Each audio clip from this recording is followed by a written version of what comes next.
Good evening, ladies and gentlemen. Welcome to Conversation with Roni Koresh and guests. Sorry for the delay. It's very different when you have guests. You have to set up differently a little bit so we can catch, staying a little bit further from one another and making sure they're following all the rules. So I'm welcoming to this conversation. We have two wonderful, beautiful guest artists. I have RAPHAEL XAVIER here with me, and I have Zane Booker with me, who both of them participated in this project called The Elephant is in the Room. It was based on a poem by Carl Mullen, and it was edited by Sandy Mitchell, who's here behind the camera, filming it right now. And we're shouting out to Rennie Harris, couldn't be with us tonight. He's, I think, in Colorado or Los Angeles, or who knows? He's all over the place. So to start, I will let the artists introduce themselves. I'll start with Zane Booker, and then we'll go to RAPHAEL. And so just so you'll know a little bit about them. My name is Zane Booker, and I started off in Philadelphia dancing with Philadanko as a teenager, when I used to sneak off and take Roni's class religiously on Saturdays. And had a wonderful beginning of my career here. Went to school in North Carolina, moved to New York, studied in New York for a while at School of American Ballet, went to Netherlands Dance Theater, then to the Ballet of Monte Carlo, then guested around a lot and did some wonderful projects, Complexions, and one with Michael Thomas, and a whole bunch of wonderful things. And then when I moved back to Philadelphia, I started teaching, and I started my own company, the Smoke Lilies and Jade Arts Initiative, which I was very proud of. We did great work around HIV and gay black male health. And that was kind of the basic part of my career. And lately I've been doing smaller projects and consulting and some small choreographic projects. And I was so happy that Roni called me to do this project, because I needed a space to say something, and I didn't know what I needed to say. But it was the perfect venue to say something. And with great artists as well. Right on. RAPHAEL XAVIER. I'm originally from Wilmington, Delaware. I moved to Philadelphia in 1998. I started out working with Rennie Harris Pure Movement, and in 2002 I created a dance company that only used the vocabulary of breaking. I just felt like, since that's what I knew so well and I was doing it so long, I had a vision for it, and I just started creating narratives using that vocabulary, and now I continue to do the same thing. It's been a long time, man. I've known Roni for a long time now, sit here, and Zane as well, so it's funny. It just hit me. It's funny that I've been doing this for so long here. Anyway, so that's what I'm doing. That's what I continue to do. I talk a lot, so I'm not going to talk too much. That's it. Just leave that alone. Well, I mean, now that you know who is Zane Booker and RAPHAEL XAVIER, they're very humble. There's a lot more to say in what they have done for the community and how they represent Philadelphia. They are ambassadors of Philadelphia, and have, represented us all over the world, in Europe and all over the United States. I am so proud and I'm so privileged to be with you guys, and the fact that you agreed to do this project was really a very flattering, very, very flattering to me, because you had no idea what you were into. And the fact that the answer yes was so easy made me feel very, very, very happy. So we have Kayla Perez Vega behind the screen over there, and because it's a Q&A, and this is an opportunity for my guests to voice their to voice their opinions about the situation that is happening right now, and also about the short film that we created.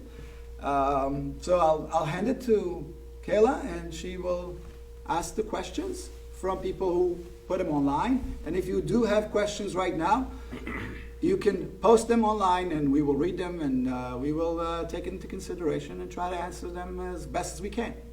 Great. Thank you, Roni, and thank you for everyone tuning in. We are live on Facebook and Instagram on our Koresh Dance pages, and we're so excited to have our first of the series, 2 guest artists here in response to the short film that was just released titled The Elephant Is in the Room.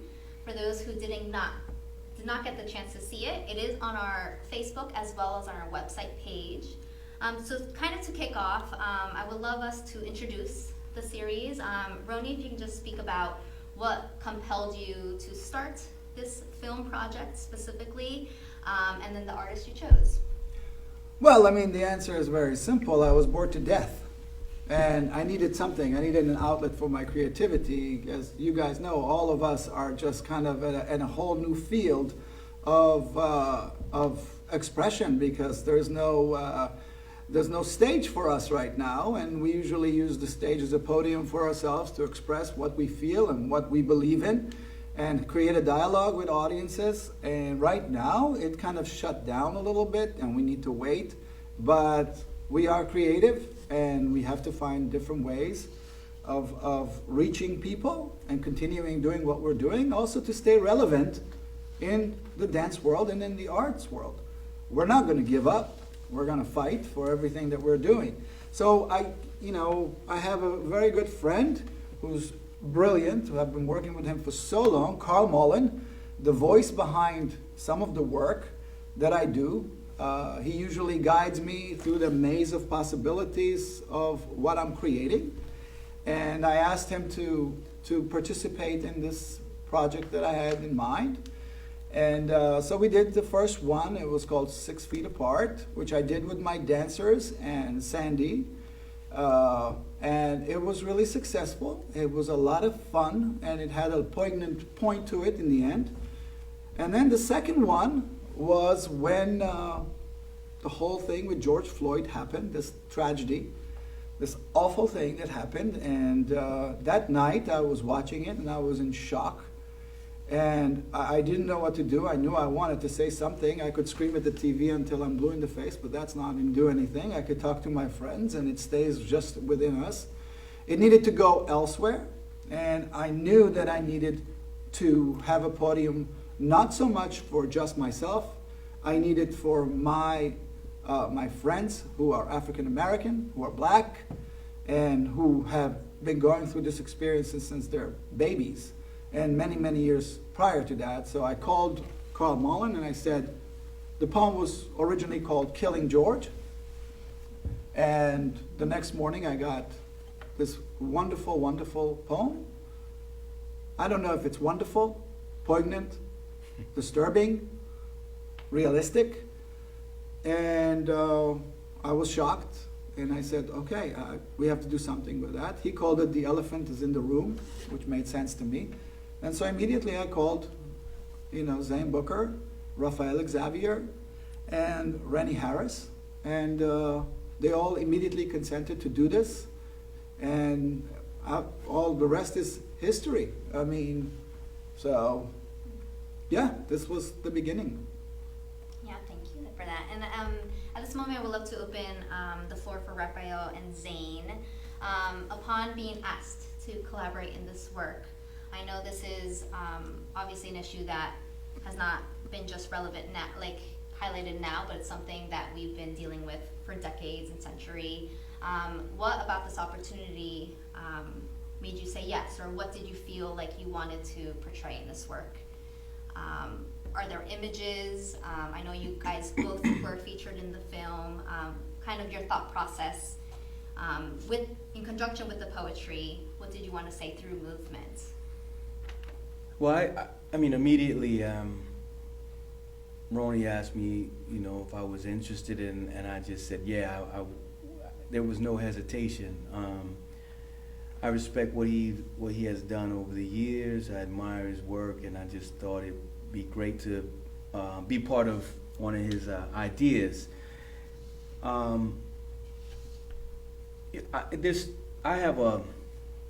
I would never do anything associated with topics like this. I'm just not that person. for years I've ignored or not paid attention to those things because they always, they push the wrong buttons, and I'm either really calm or I'm super upset, and I didn't want to be the angry, bitter black man, and so I try to stay on the, let's say, the ignorant side on purpose. But I thought about it, and I've seen this as a child when I was 5 years old. It was happening before that. Seen it at 5, seen it at 15, seen it at 20, 25. Now I'm grown, and it's still here.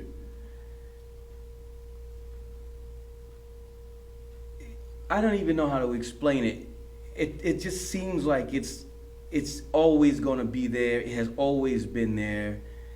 And it's super frustrating to have to deal with it after all these years. So the way I felt as a grown man I feel as a grown man has compiled itself all these years, like almost 50 years of the same thing. And so I feel if I don't compress it even deeper, that stuff is going to be a problem.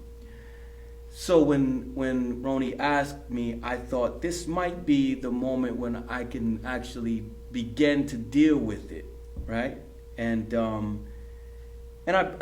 I sent him a couple things out of my basement. I was by myself. It was real, let's do this, let's do that, let's play with it. And I sent him the material, and he asked me to come in and do it. So when I came in to do it, it was very different than doing it in my basement, because I was in a space that I love being in the theater, first of all, but I was in a space with him, and it was real. Let's just say it was real at that moment. It wasn't just me by myself dealing with and dismissing thoughts like this is what it is. No, that's not what it is. This is, you've seen, you go through those things, right? Tug of war with yourself. Being in here was very different, and as soon as the music came on, it put me in a position already to like just go. And so the first thing I thought was, I didn't even think, the tears just started coming, right? Even now it gets me a little, makes me feel funny. But so I got that out of the way, and it wasn't even about dance for me at that moment. It was just dealing with a situation that I've ignored for 50 years or for a long time. And then he would say, it's not about the dance. It's the expression. It's the feeling. It's all these things. And it's not dance. So knowing that, I just ignored the dance, and I just moved the way I felt. And I think it helped me. Personally, it helped me deal with some things that I've been ignoring for a long time. And, the problem is still there. It's not going to go anywhere. And the way I feel is also is still there. And I just have to keep doing these little things, these little exercises to deal with that. And, I mean, who knows what that's going to look like, how it's going to manifest itself in my work, which is like I said, I've been ignoring those situations for a long time. But actually, I think they slowly come out and they present themselves over the years of the work I do. I just ignore that that's what it is. So being a part of this, I think was great. And then with Roni, which is the person who gave me my first shot at being a dancer on stage, was very important. And again, I've known Zane for a very long time, and it just all made sense. You know what I mean? So it was good. It was good for me. I'm glad I did it. I'm glad I did it. Thank you for that. And Zane? Wow, I have so many thoughts. So the two feelings I felt, I have thoughts about what Ralph just said too. But first I'll start with this. Sadness and anger. And I think those were the two feelings that dominated how I reacted and why I needed that outlet. Because a lot of time, what Ralph is talking about is how we survive, right? So you can only survive in this world sometimes by compartmentalizing your pain and anger. And especially in the dance world, because even though we may operate with physically black bodies, we operate in an infrastructure that is white and systematically oppressive. So inside of those spaces, you still have to achieve, right? So you learn to play a part in those spaces, and that's traumatizing a lot of times. As a gay black man, I had a space that I created for myself to speak to HIV and to speak to some issues that concern me as a black gay man. And that was also pushback. So there was pushback in those spaces. And it occupied a space that was uncomfortable for a lot of people. So this topic is extremely uncomfortable for a lot of people. And I was really happy to have my brother call me and say, look, you know, I'm gonna do this and I need you, right? So identifying the fact that he needed a black person's voice and that he knew my story and my pain and my issues, you know, probably from a very personal point of view, you know what I mean? And to have it done with Raph, who I had and it's not about proximity, but a spiritual connection with forever, you know what I mean? We probably have spent maybe a year together over the amount of time if you squeeze it into a thing, but the spiritual connection has always been so powerful. So I was happy to do that, and I can't tell you the couple of rap sessions I've had with Roni and of course Roni that made it the timing right. But I think that it's the title is amazing because that's the problem, right? The elephant is in the room, has been in the room, and now people are seeing it. And it's difficult for us who are on the other side to see that you're just seeing it. And it's so sad because we're still having these conversations, even though you saw this and you're awakened. And it's a lot of people still trying to cross over, right? You're still trying to cross over to see truth. You're still trying to cross over to see what you've been ignoring all of this time. You know what I mean? So that's what the wave is doing to me. And I bury myself in work. You know what I mean? I bury myself in work no matter what I'm doing, whether it's a 9-to-5 job or a creative job, or I bury myself in work. And when I don't have a creative outlet, then it has been detrimental to me inside the whole thing's in. So when Roni gave me this opportunity, it was perfect, and I almost exploded inside of my space, this dance space, with how I was feeling. So yeah, so that's where I am on the project and in this moment, which is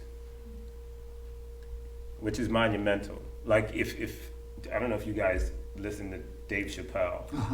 We have. Woo! Yes.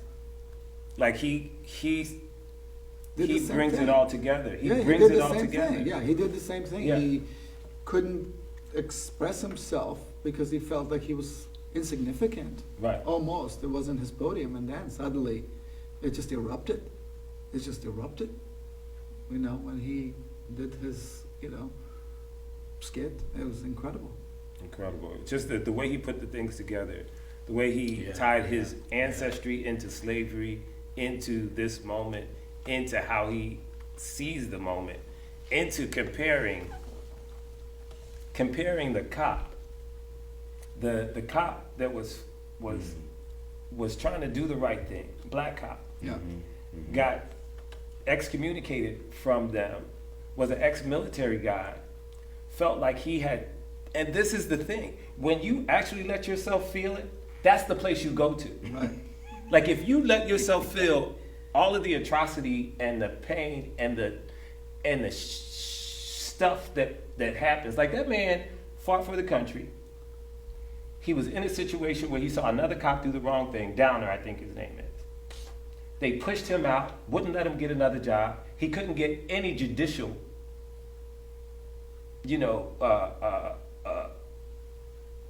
justice. He could get any justice doing the right thing. So he decided to write a manifesto and take it to his own hands. Now, in your mind, you say that's wrong.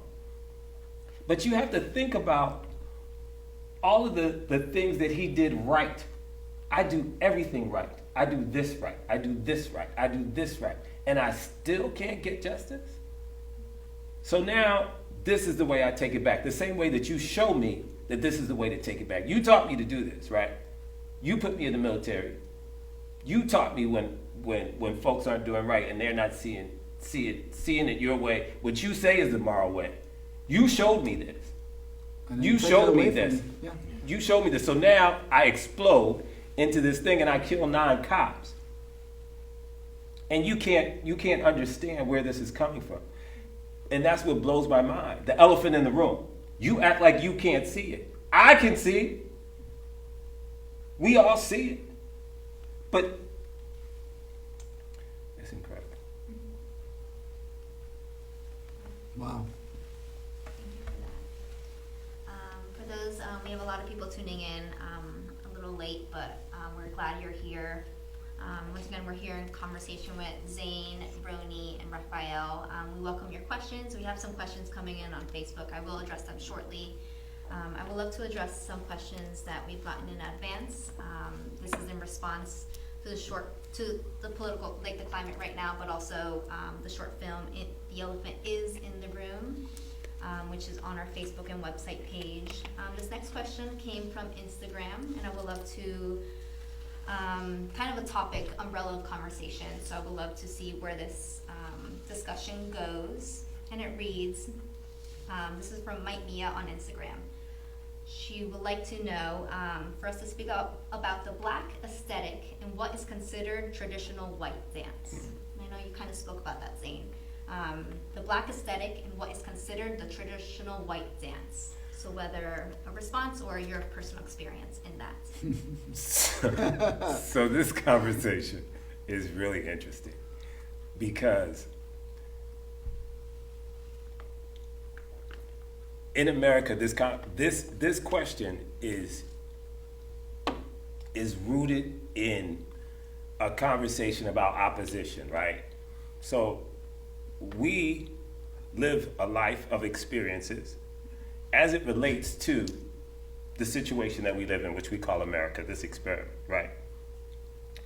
We live in these black bodies. We have these experiences of oppression that relate to whiteness, right? So the expression that comes from us is called blackness, right? It's called blackness because these are the words that we've chosen to describe these positions. This expression, yeah. Right? These positions. So when you talk about a black aesthetic, for me, you talk about a response in this context, right? In this context of that question coming from a person that I assume is white and is paralleling whiteness to blackness, that question is in response. The question turns its head on itself when it's us together, right? So if it's just us, what becomes blackness is a whole different thing. It's love, it's an aesthetic of love, it's an aesthetic of caring, it's an aesthetic of brotherhood, of sisterhood, of motherhood. But in response to you looking at our work, which is visceral, which is technical, which is energetic, which is emotional, right? All of those things are wrapped up in it because a lot of times in this system, right? In this system of nonprofit dance, we are responding to an audience. And to, even if you don't do it on purpose, you're always responding to a cultural thing. You're always responding to something. When I create a dance, because we like to tell stories. We're creative beings. You can't go into a studio and not respond. As soon as you put two human beings together, you're responding. You know what I mean? Philadelphia is responding from the history of Joan Myers Brown, of being excluded. So that energy fills the aesthetic, right? You can't separate Joan Myers Brown from the Philadelphia aesthetic, right? The Philadelphia dance aesthetic, which now, if you look at it, is the world aesthetic of dance. Everything you see on television is a black aesthetic. I don't care what people say. When you see contemporary dance, that is something that black people revolutionized inside of responding to whiteness, inside of being told you can't. So when you tell me you can't, that's the energy you see. When you watch a Tally Beatty piece, you see him responding to oppression. There's a noose. You know what I mean? There's that energy darting across the floor.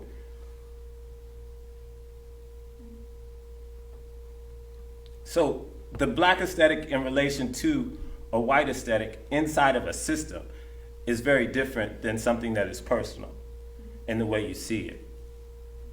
And whiteness is dominant culture. Ralph? I don't know, man. I don't know how to answer that question. I feel like those questions now are triggered from, those kind of questions are triggered from what's actually happening right now. Genuinely, where does that question come from, right? I will say this. I hear what Zane says. I mean, I totally agree with that. I have to say, I'll say this.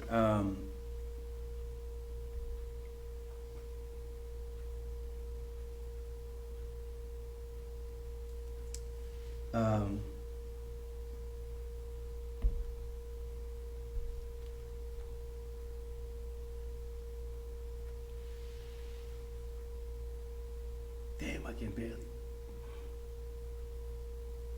It's Take all your right. time, brother. Those are questions that are rooted in source, deeper source than anybody could, imagine.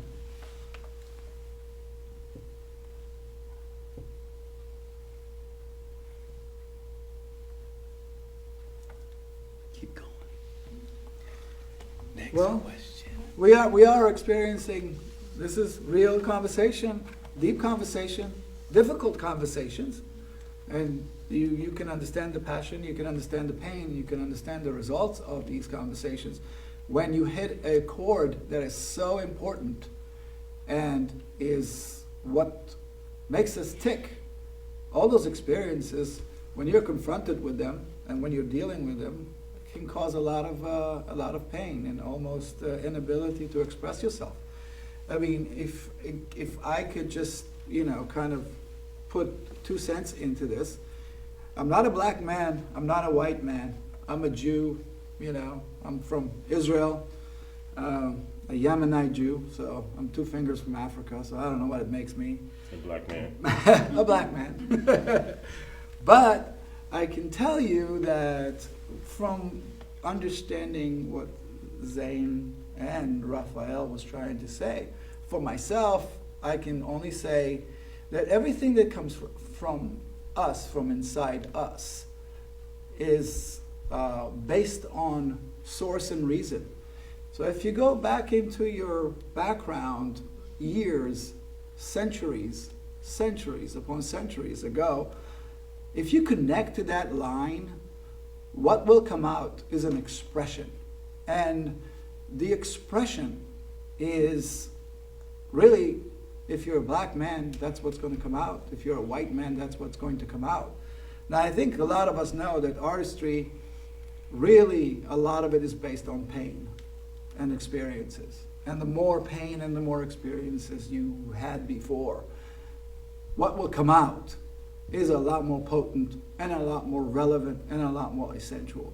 So I think that when you have, a culture that is oppressed for so many years, you will get a lot of an amazing, expression, which really dominates now the world. We can see it. We can see it. So yes, I totally agree with Zane when he's talking about how black culture dominates the world. It's artistry. Absolutely it does. We see it. We see it in fashion. We see it in music. We see it in dance. We see it in everything. The problem is getting hijacked. And it's getting hijacked by many artists that have never experienced any of those experiences. And then they make it fashionable, which is almost offensive to, to the true artist where it came from and the true culture. So that's my 2 cents. And in a perfect world, you would have a conversation that sounded like about cultural tradition. Things wouldn't be plagiarized because we all borrow and steal from each other, right? But some people get credit and some people don't. And I watched this. My go-to conversation is an interview with, I think it's Steve Reich. And the interviewer asked him, like, so did Mozart, I could be messing up every reference, but did Mozart influence you, or did who? He's like, no, my influence was Coltrane.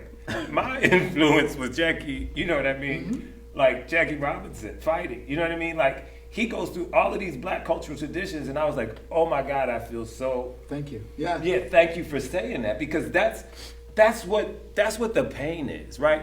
The pain is that we live in this space.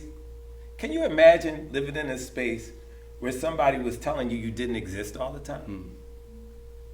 Like, can you imagine living in that space 24/7, where everything that you said you did, like, oh, I danced with Belly Monte Carlo. Oh, no, you didn't. Yeah, but I distinctly remember dancing with Belly Monte. No, you didn't do that.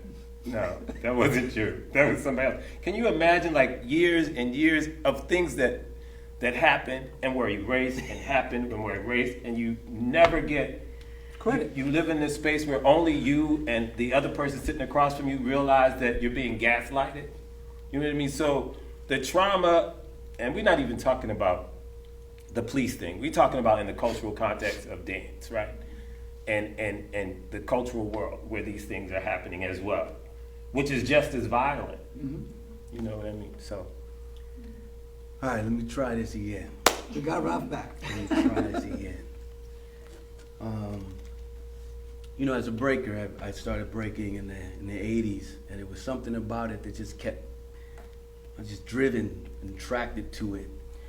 And super long story short, when I left Pure Movement, all I wanted to do, damn.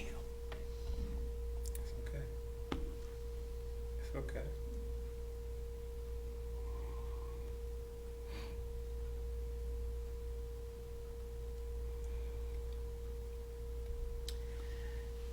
Let's keep going, man. I'll get it out.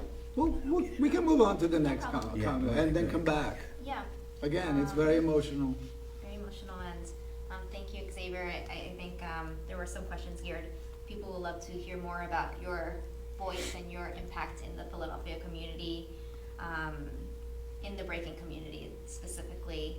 But moving in the realm of dance, this next question was from a viewer who watched the work. I will read the comments first, and then we'll follow it up with a question. It says, "Thank you for creating such a jarring piece, quieting and disquieting at the same time. Every time racism, injustice, and police aggression explode, quote, we vow to do something to bring about change. How superficial it may be. Thus, inevitably, we slide back. The question is, maybe this time it might be different. Do you think it will be different if it is?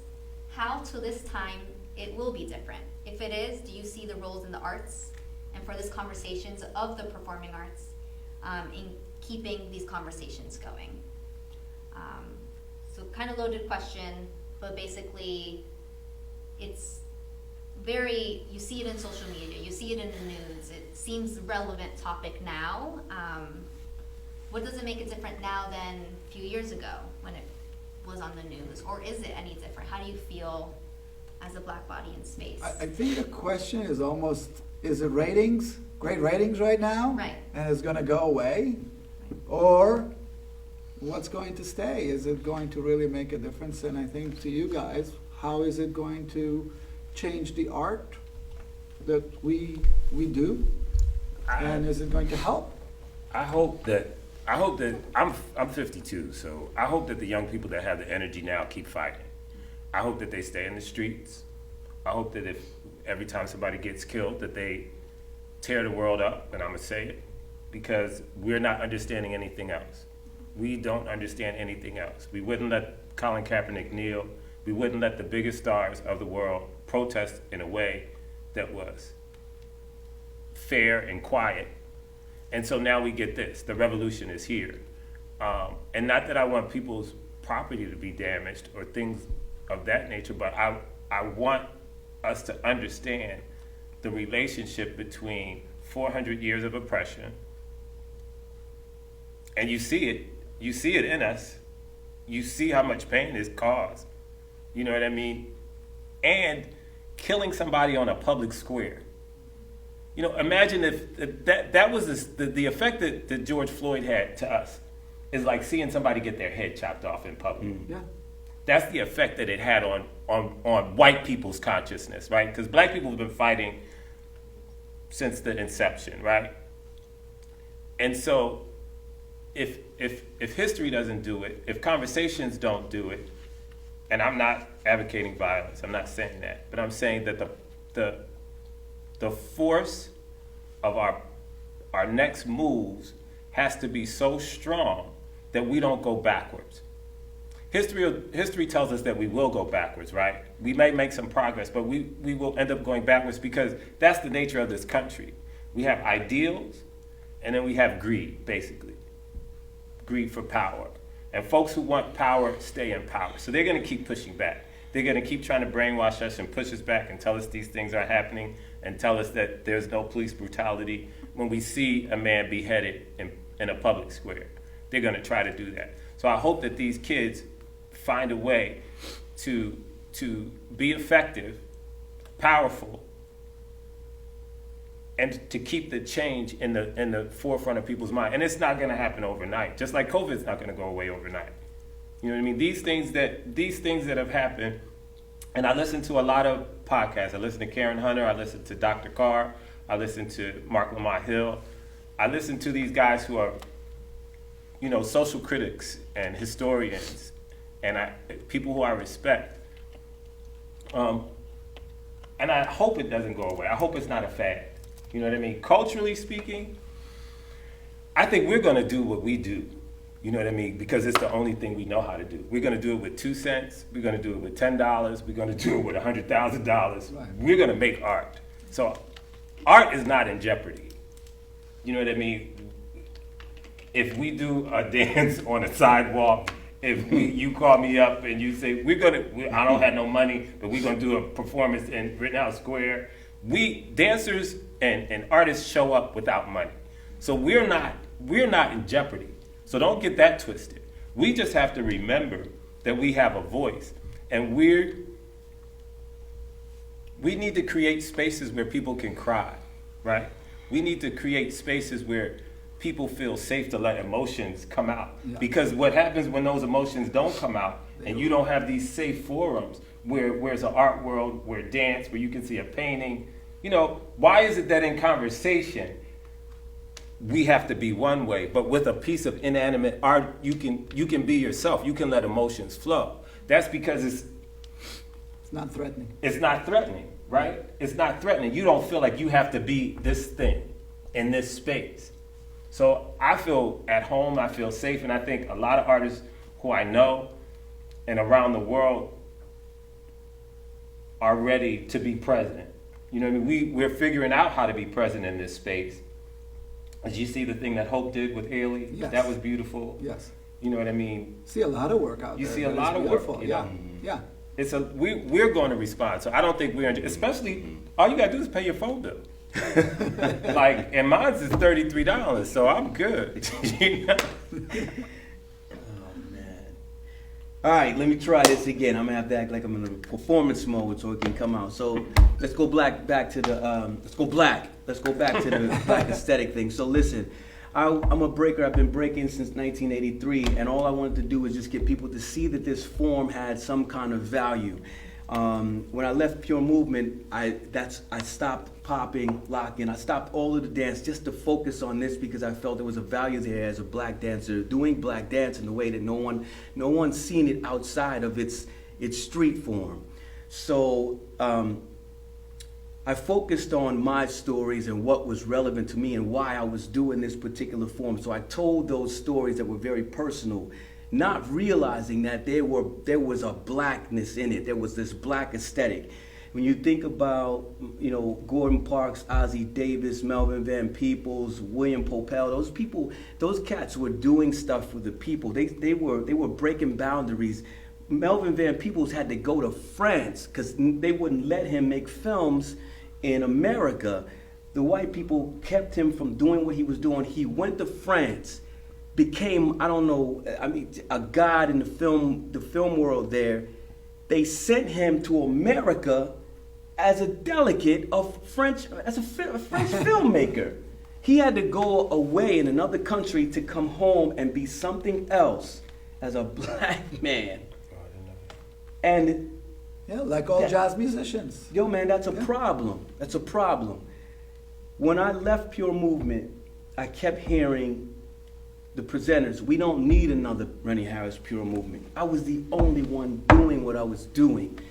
And I'm gonna say this, and I could be wrong, but there were white people was saying this. Rennie was the what do you call that? He was Ambassador the for thing. it. He was the He was the anointed icon. one. He was the token. Yes, and so that's all they needed. We don't need no more. We have this hip hop guy. We have Alien in another space. We don't need any more. Camila Forbes and Clyde. Damn, here it comes again, man. Hip Hop Theater Festival. When someone was not in the show, could not make the show. Camila asked us, could we do a performance? I said, yeah, I'll do it. And I just made this show, and I took the gig. We did that, and then from there, every year during those years, the Hip Hop Theater Festival would ask us to do to perform every year. That broke the door. That opened up a straight. What do you call it, like a pathway for all the other presenters to say, oh man, this guy's onto something. And it was a fight, it was a struggle, but I kept doing that. And that for me was about Gordon Parks and Melvin. And people, and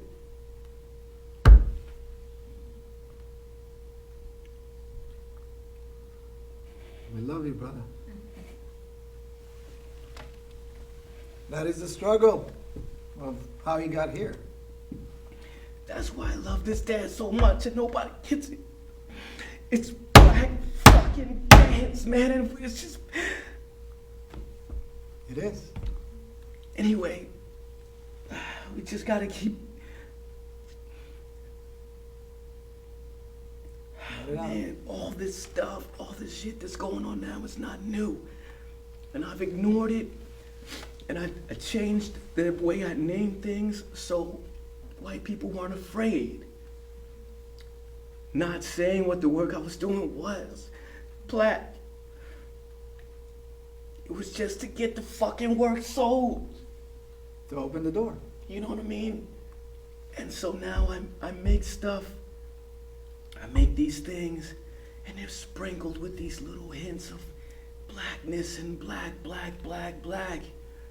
And the funny thing is, I have a show now called Sassafras, Roots to Mastery, which is finding the parallels between jazz musicians, breakers, street dance, improvisational African American forms. Without realizing what I've done all these years, that work now speaks to the shit I've been fucking ignoring all these years. And the rug gets pulled out from under it, man, because of this COVID shit. So for the first time, I finally create something unconsciously that makes sense about what's happening now, and the world can see it, and this happens. It's just a funny how pause. things work, man. It's just a pause. But it just, Yeah. and people were talking about, I don't want to do the work that I worked on for 2 years because this is tainted now with all this negativity and what's going on. Not me. This shit makes more sense to do it now than it ever has. I'm not going to change it.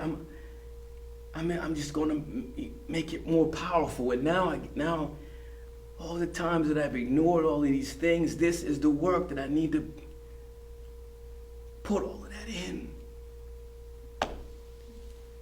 So after fucking 20-something years, man, and almost 40 years of doing this work, it makes sense. But do my people get it? Fucking white people get it, the Germans get it, everybody, the Japanese get it, but the black people don't get it. And they're saying, and it then becomes part of this whole appropriation thing and all of this, man, y'all missing the point. Y'all missing the point. You had a responsibility You have, and you had a responsibility to go to these other countries and you school these Asians, you school the Germans, the Russians, you school them on what it is that you do as an African American, not just fucking the girls and getting the money and playing this fake God. They don't owe you anything. You owe yourself, you owe your culture to push this thing forward and knock the fucking doors down, man. Look what has happened. Look, because we're somewhere else, man. We're distracted. We're distracted by all of these things on the outside. And it takes a dude, like you said, it takes a dude to get publicly beheaded, man, for this kind of thing to happen. Why does it matter now? Because the power of systemic racism It's brainwashing, yeah. is brainwashing, Roni. Brainwashing. And that's why the word woke and consciousness are in our vocabulary so strong. You know what I mean? They're asleep. They're brainwashed. They think that this American dream is something that they have to chase. And if you don't get it, you know what I mean? So seeing into these spaces of culture that have all these levels of emotion and all these levels of divine order, like what you're talking about is divine order, right? What we're talking about is a metaphysical connection to the world, right? We connect to the world as artists in a different way. We don't need things. The very nature of our art requires that we can't be attached to things in the same way that the world is, right? Right. But the world is not like that. The world wants things. And if they don't have things, they feel inadequate. You know what I mean? It has to translate to dollars and cents. Right. Somehow. If it's not dollars and cents, then they don't get it. If it's not a Gucci, a bag, a doop, a bop, a boop, a car, a beautiful woman as an object, if we're talking about males, right? So how do we connect to them? We don't stop, right? It's our job as artists to find something that awakens them, right? And like you say, we got to keep, we're the... But it's a serious problem when Yeah. the people that are going to support your project or even open any kind of door or window for your project are people that don't understand the culture and the value of what it is. So you can create the most beautiful project in the world, then they'll dictate to you how to do it and why to do it and where to do it, and you cannot really express yourself the way you want to because they won't take it. You have to change it to their parameters and how they think their people are going to view it. And this is how I feel about that. You know, because they're telling you how somebody else is going to view the work. I think you do that to the degree and for a while like you've done, right? And then there has to come a point when you decide that this work has to be detached from Other people, streams yeah. and money, right? Because otherwise you can't freely create. Otherwise you're fitting stuff into spaces that it's not true, it's not you. Forced. And this is the other thing. We have to start to build institutions and infrastructures that support how we see the world. Yes. Because they own the world right now. And when I say they, I mean systems. I mean the nonprofit world. I mean the person that comes into your studio and says, wouldn't you like to work with Susie McGillicuddy? I think she would be great for your project. But no, I want to work with Ralph. I want to work with Roni. Right. You know what I mean? Right. So Yeah. I'll create a season on $10,000 and say, no, thank you, I'm cool. You know what I mean? Right. I'll do that because I've done that. And I had the freedom to do what I wanted to do. And I could say what I wanted to say. I could be as black and as gay as I wanted to be in the spaces I wanted to be. And if it was 80 people in the audience, I was fine. You know, because the work had relevance to me. You know, and I think we have to create these structures. It's up to us now. It's up to us not to keep trying to fit our lives into these systems. We have to create new systems. And we have to do that as a group of people. I was just listening to Karen Hunter, my go-to person, and she had a guest on, and the guest was talking about creating a building and saying that all the work that goes into creating a building is so much shorter than just destroying the building. So we now have to create a new building, right? We have to create something completely different than we've seen Different before. structure, yeah. Like the nonprofit world is one thing. We know that that's based in systematic racism. So what do we do about it? We keep trying to fit into it? That's frustrating for me. I'm gonna walk away from it. I'm good. I'm gonna figure out how to do this shit on my own. And if you want to come along, come on, let's go. Bavakasha. Well, they will follow along if you're successful. Right. Then they'll knock on your door. Right. Right. You know, we have to create, and I was having this conversation with Meredith Rainey. Meredith Rainey I had this conversation with him the other day. He was in this emotional space. And I'm like, dude, life is in divine order. We've been having conversations about blowing up the structure. You know what I mean? People from the islands do the way they save money, the way they pool money to do projects. It's like if Roni wants to do the project and we got 8 dancers, for 1 year, we save our money, we support Roni's project. Whatever thing he needs, we do for him. We don't have to go to these structures. We have to figure out how to do it amongst ourselves. And I'm saying that that's a whole new world view. And I hope that this generation that's out there publicly fighting, they're fighting not to be killed in the streets, number one. But the next level to this shit is that we can't buy into these structures that already exist, because then we're going to be back in the same place. Right. Right. It's dragging you to the same. What's more important to us? Community, right? It's always been more important to us than money. Right. The other next question? Yeah. I just want to say one word. You know, the next work that I'm going to be putting together, it's just to quote Carl Mullen. And Carl, if you're listening, love you, man. I think, be the revolution of yourself. Be the revolution of yourself. And I think we need to think about it in that order. It all starts from inside yourself.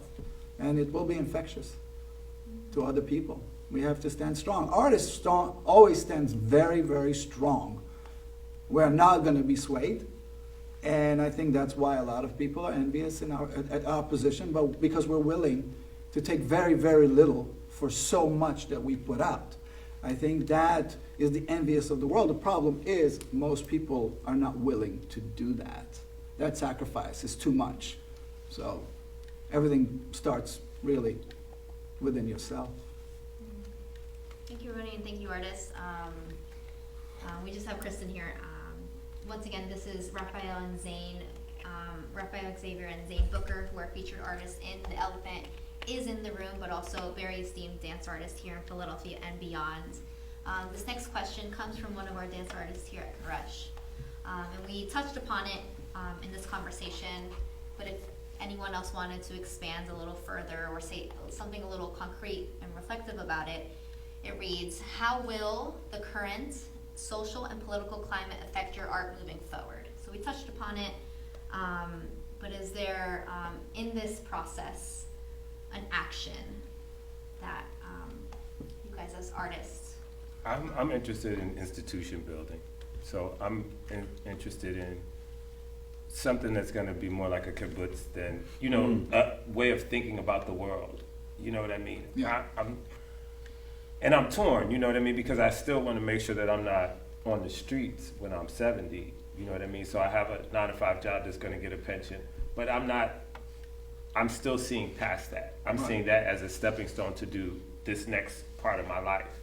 You know what I mean? I'm not seeing it as, I think there was a moment when I was seeing that's what I was supposed to do. But I think this moment has reinvigorated, reinforced, and solidified how I feel about being attached to big institutions. And not big institutions like Philadelphia or Koresh, but the institutions that give them money and the institutions that are oppressive. So that's the answer that I'm saying. And my art is going to be connected to your art. Not that I'm not going to create, but I want to be in service to the community. I want to be in service to building institutions that don't make you do a metamorphosis to sort of say what you want to say. Say what you want to say, Ralph. We'll figure out how we're going to pay for it. We'll figure out how we're going to get people in the space. Say what you want to say. Right. I think I have a couple of things I want to say that I think correlates to what you're saying.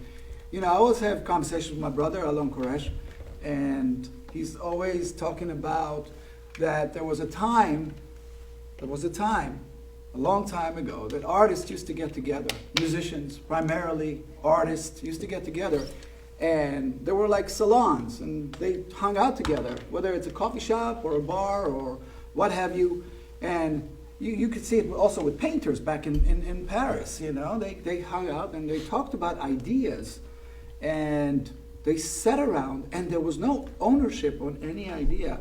And if you come up with an idea, you had a conversation with people. They say, look, I'm going to do this thing. I'm going to do this work which deals with, you know, whatever it is. And people would jump in and contribute and voice opinions and, you know, so, and fuel you with so many ideas. They did not own their ideas. They didn't care. They wanted to discuss things that are important and were very supportive of the artists to go out there and do their thing. I think that the system, what it has done, we were forced to work in isolation. They tell us, collaborate, but they choose your collaborator. I don't want you to choose my collaborator because I know who can give me what I need. I'm smart enough. I'm almost 60. And they're still going to tell me. I'm not 60. Don't tell me who I should use. They still treat you like a child. Like you know, they're hijacking all of the things that I worked all my life since I was 10 years old. Yeah. You know, they want to be a part of it. They want to rub shoulders with you. They want to rub shoulders with you. They want to rub shoulders with me. They want to meet all of the society that we're hanging out with. And that's how they're hijacking it, by saying, I sponsored it. I did this. I did this. No, you really want to be a part of it? You have to understand it, and you have to join us. And you have to support us. Whether it's going to blow up in his face, and it will be terrible, or it's going to be great. So the system really isolated us, and we never really do those things anymore. So creating these projects But you are do so community wonderful. well. Like you do community well. Like you understand. Yeah, I mean, I try to participate. I try to, you know, I mean, Ralph knows this place is whenever he wants to use it. So many artists. I have opera singers coming in singing in the middle of the night. When we have the opportunities to support and you know, how do you say it? Support other people, really. Then we join in to that. But I think, you know, working in isolation without collaboration, I think they're afraid that we'll get together. We might have more power and more to say. Yeah. I know I talked a lot. No, but I think that what's beautiful and what's interesting is that what we're talking about is relationship to power, and that's what we're talking about in the world, and that's what we talk about in our circles. And I think our relationship to power is changing now. You know what I mean? Power dictates. Right. You know what I mean? And we have to understand that power. We don't necessarily have to invest in that way of thinking. You know what I mean? Right. Yeah, you know what? Just thinking about a lot of stuff. You know, I have a privilege, man. This dance, this culture, my relationships with certain people has given me a privilege. And so I think, you know, I feel like with what's happening now, it's if I didn't do it before, it's important now that I look deeper into this situation, this systematic situation. And as much as I want to give up on reaching my people, man, I can't do that. This is important now to reach out and say, listen, this is what we need to do. Look at the situation. Let's understand what it is that we are capable of doing, and create things that are based around informing non-blacks or people outside of our community about who we are as a people, what we've done, or how much respect we deserve, or just to be treated equally. All of these things need to be implemented into the work, the process, the teaching, everything about who we are. So we not only do we grow as artists, we grow as educators, we grow as practitioners, people who research, we just grow. I don't think you should give up on your people. No. Oh. Let's not say, I'm not giving up on them. Right. But I want to go in another direction and wait until they catch up. And that's how I find the people that I'm not giving up on. You understand what I'm saying? Yeah. I can't keep going in there, man, and go, yo, let's go, and watch them turn around and go It's the other way. exhausting. Yeah, It is, it's and I'm exhausting. I frustrated know. with that. But with what's, again, I think the situation that has happened now, if they see something different, now I can go, no, you see why I was trying to get you to do what you're doing? Because you're stuck. We're all stuck. Let's not be in this position again, right? Let me show you how we can navigate through this. Let's use the little bit of privilege that we have. Dude, I teach at fucking Princeton University, man. I'm supposed to be a statistic. One parent household, living in the hood. I sold drugs. I did the street thing. I'm supposed to be a statistic. I have no kids. I don't drink. I don't smoke. I don't even have a degree. But I'm in a prestigious university because of what I've been able to do over these years. That's a privilege, man.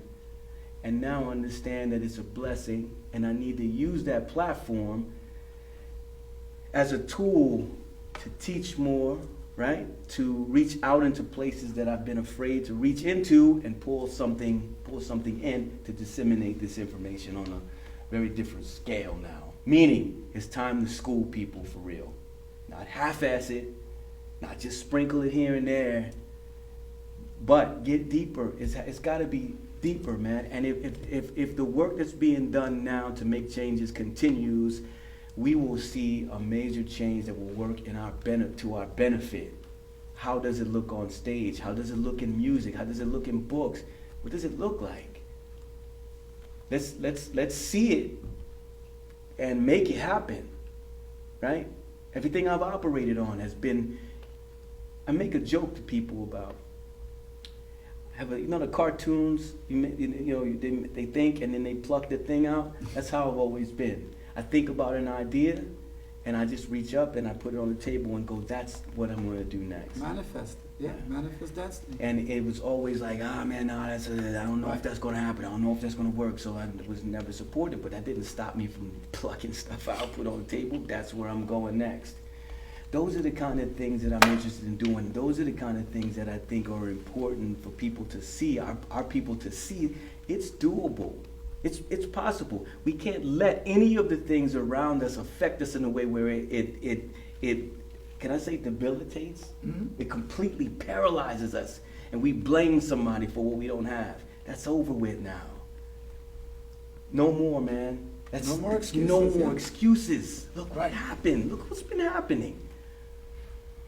It's time, man. It's time. It's time. We have to take the bull by the horns and ride this fucking thing, man, and bust stuff down, man. What does your work look like after this? What does mine look like? What does it feel like? I did a performance yesterday with my man Gary Durden, man, incredible musician, man, a great artist, and we were in a park in the woods, at Botanic Gardens, man, Brooklyn Botanic Gardens, and he played, and I'm dancing, man. It was one of the most freest on the concrete. It was one of the most freest moments I had. No people watching. I was in the nature. I don't think I've ever felt like judgment. that again. No, nothing. For a moment, it was like really a free moment. None of the TV, no Instagram, none of that stuff was in my head at that moment. It's amazing to be able to perform. I haven't performed since APAP. And it was amazing to see what that and feel what that felt like again without an audience there thinking about how they're judging me. You know what I mean? Like, what am I? That's what I started doing it for. It didn't matter if nobody was watching. I did it because I loved it on the fucking concrete. Like, it brought back a memory, man. And so, again, it was a realization like, yo, we got to get together like minds and go and do our thing, man. And do it in a way where we're gonna see some powerful changes based on what's going on right now. It's time, man. It's time. It's time. This is a brand new moment. It's a moment, man. It's a moment. time. It's a moment. Kayla? No, sorry. So many people are loving what you guys are saying. I'm really interested. So I'm just trying to follow up with everything. Thank you, the three of you. It's been about an hour of really important conversations. So I would just like to open it up one more time. We kind of visited all their questions. For anything you would like to say in reflection to the film, the short film, The Elephant is in the Room, or as Black artists, or about your experience, being mindful that a lot of people tuning in are artists themselves, might be going through the same thing you are, or are also kind of new to this whole thing and would love to learn more, and how they can take a part in this. So just would love to open the table for that. I'm just, I was so happy that, I think things happen on another level. Like, I had been talking to somebody else about connecting to Roni for another project, and then Roni called me. And getting back to I won't go off on a tangent, but getting back to the film, the first thing I filmed was myself crying. You know what I mean? And the camera wasn't on, so I didn't end up using it. And then the first image in the film was that. So I know that this was the right thing in the right moment, and it had power for me personally to watch that connection between us that didn't have proximity, right? Right. We were didn't not in talk. the room. I didn't Yeah. talk to Ren. Yeah. We barely talked. Ron was like, Yeah. you know, I'm gonna do this thing, and you know, I want you to do this thing. Just send me some things, and you know, I'm gonna put it together. I'm like, okay, I got you. That was it. Great direction. Right. So we did it, but I knew what he was, because I know Ronnie. So I know I know his shorthand. So I heard him, and it was spiritual. It was spiritual. It was something that needed to spiritually be done. And the ancestors called us together, and we did it. You know what I mean? So the first image in the film is so powerful, and it was justification of that thing being way bigger than what actually happened. Yeah. Like, Yeah. and I thank you for navigating that. It's amazing because it ends up with Him, the image this- that didn't start, and then this- he's crying. Oh, man. yeah, right. Yeah. Right. Yeah. and it's how we feel, how I was feeling. You know what I mean? Yeah. This combination of sadness and anger and frustration. For me, man, like I said, I didn't even hesitate. I felt like I needed to deal with some things, and that was one of the moments where I was like, maybe it'd be therapy if I do it. I'm down. And you be catching flack for stuff you do anyway half the time. So I was like, this is gonna catch something, and I'll be part of it. Right? That holding back all of that emotion over the years. I was looking to tear something up. I was looking to like be part of something that was destructive, and Roni's the destructive master. Anyway, but I was super excited to do it, man. And I think it was good for me to begin a process. I don't know what that process is for me, but it was the beginning of a process.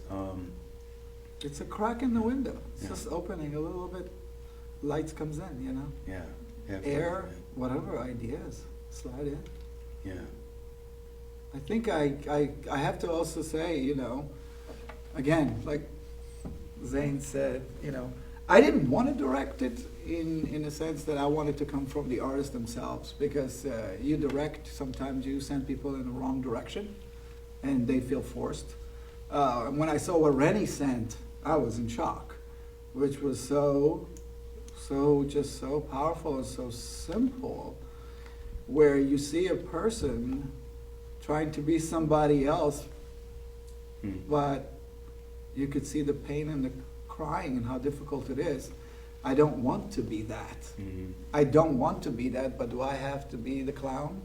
Do I have to be this in order to be accepted? So all of the stuff you guys gave me was so easy. And then just having Carl Mullen, you know, Words were powerful. his words are just so potent, relevant. He has a way of just, I think, expressing things that are very That difficult was the to unifying express. Yeah. factor too, because Right. that set off all the images that were locked inside of me.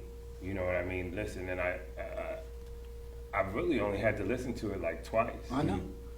Mm. He's not afraid. That's Yeah. one thing about, I think, Carl. Carl has no fear from feeling what he feels, and he can express himself with such magnificent words and voice that he made it very, very easy for us. And thank you, Sandy Mitchell, for putting this together and understanding the project and the imagery to connect it and turn it into somewhat of a narrative, where it's just really, in reality, was a bunch of footage of expression and emotional breakdowns of you guys being real, and her ability to do that. Thank you, Sandy. That was brilliant.